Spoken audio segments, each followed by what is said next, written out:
Anong katapat nito? Bagoong. So, ito yung ating menu for the day, guys. So, ayan. Nanguha po ako ng bunga ng malunggay. Ayan. In some Asian country daw, like Thailand, itong malunggay ay hindi kilala sa kanila. Ayan. Panahon po kasi ngayon ng malunggay. Yung pagtagbunga. Tapos, meron akong patola. Ayan. Lahat po yan ay ani lang harvest sa farmyard. Bakuran lang po yan. Sa likod bahay. Ayan. So, nowadays, na sobrang taas ng mga basic commodities, mga bilihin, dahil sa nangyayaring crisis ngayon sa Middle East na affected ang buong mundo. Ayan. So, kailangan nating magtipid, mag-save. So, yan, isang way sa pagtitipid ito. Kung mayroong tinanim tayo, mayroong maha-harvest at mayroong mailuluto, may pagkain. Ayan, pwede rin kung may masipag magtanim yung kapitbahay. Ayun, meron tayong, pwede na rin tayong maki-harvest. Ayan, guys. So, yan, mga possible din ang LPG. I-increase na rin.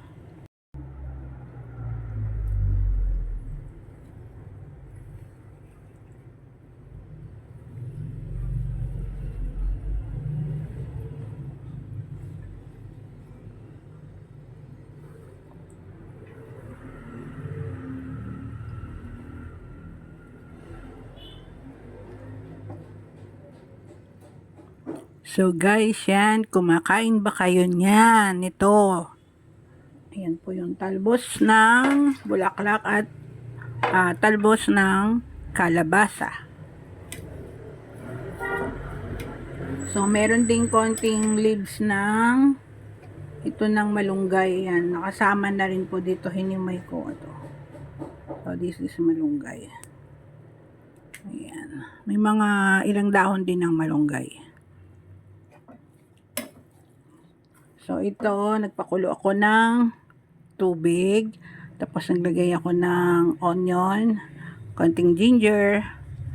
Tapos, syempre, ang Pinoy favorite, bagoong. May kamatis, 2 pirasong kamatis. Ayan, tapos bagoong. Then, meron akong isang, ayan, leftover na sili. So, putulin natin. So, medyo madadry na siya, kaya isama na rin natin. So, yan guys.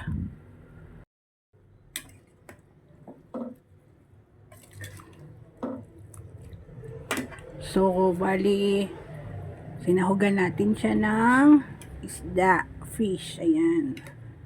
So, yan, nag-fried ako ng tilapia. Sa iba po, they call it bulanglang, dinengdeng,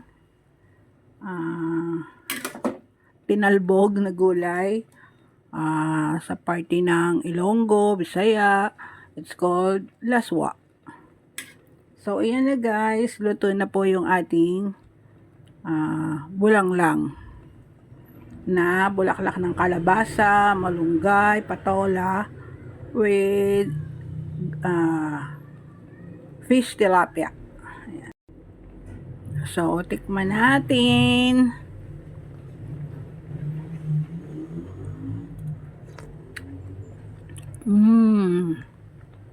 Yummy. Classic na classic yung lasa. So, ito walang mantika po. Just water boiled in yung onion, ginger, tomato, and shrimp paste. I use shrimp paste, not fish sauce. So, yun, boil it. then put yung tilapia fish, and then yung malunggay. So, yan, pwede na nating i-off yung fire kasi para hindi siya ma-overcook. So, yan, simpleng-simple, pero healthy at masarap.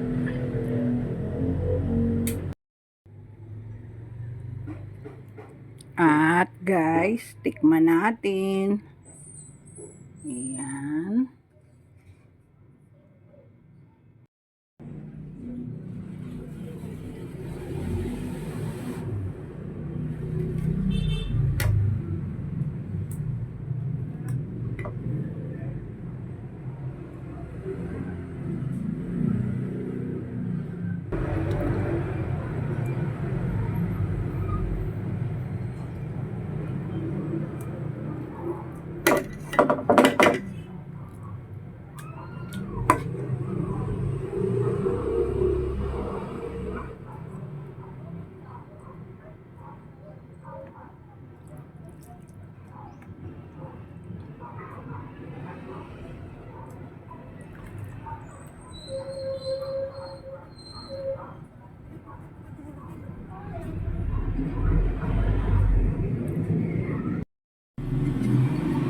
So guys, tikman natin.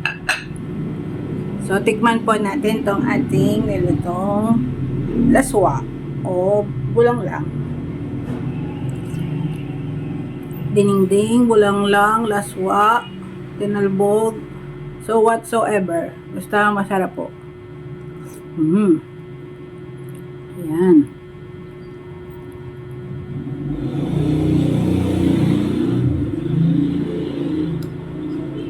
So, yan.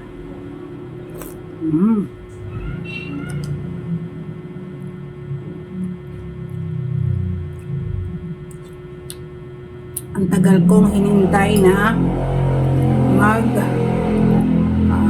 bulaklak yung kalabasa. So, hindi ko na mahintay na mamunga pa. So, yung bulaklak man lang, ayan na, matikman ko.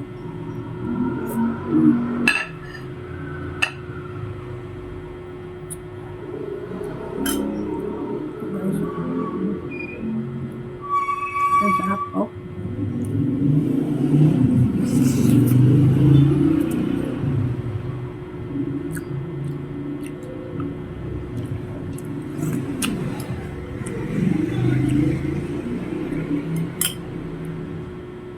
At saka pag bagong pitas ang gulay, talagang manamis-namis. So, paano ito kainin? This is the moringa. So, ganito siya.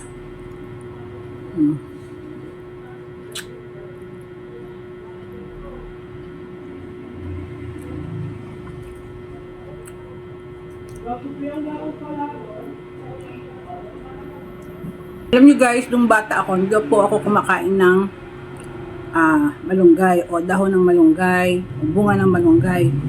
So, yung siyempre mami na ako, and then doon ko na kita yung nalaman yung nutrition effect sa katawan ng malunggay.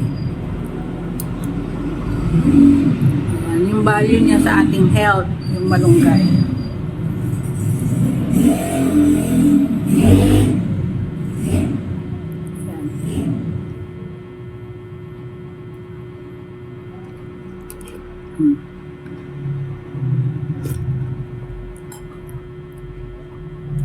So, sana po guys, nagustuhan niyo yung ating episode today, yung ating story today. And this is Ma'am Shikon saying thank you and see you again for more. Bye guys!